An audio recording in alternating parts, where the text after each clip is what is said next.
మన బర్డ్స్ ఎప్పుడైతే సిక్ అవుతాయో, సిక్ అయినప్పుడు ఇది కొంచెం దానికి వాటర్లో కలిపిస్తే కొంచెం హెల్త్ అవుతాయి. సిక్ అంటే ఎట్లా అంటే ఇవ్వండి,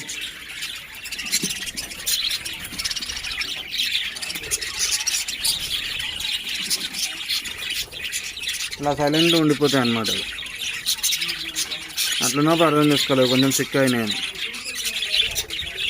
అది సిక్ అయినప్పుడు ఇది ఉంది కదా, ఇది ఒక 3 drops చూపిస్తుంది చూడండి. ఈ మెడిసిన్ మంత్లీ 2 ఇవ్వచ్చు. అది మన బర్డ్స్ ఉన్న యాక్టివ్నెస్ని బట్టి ఉంటుంది.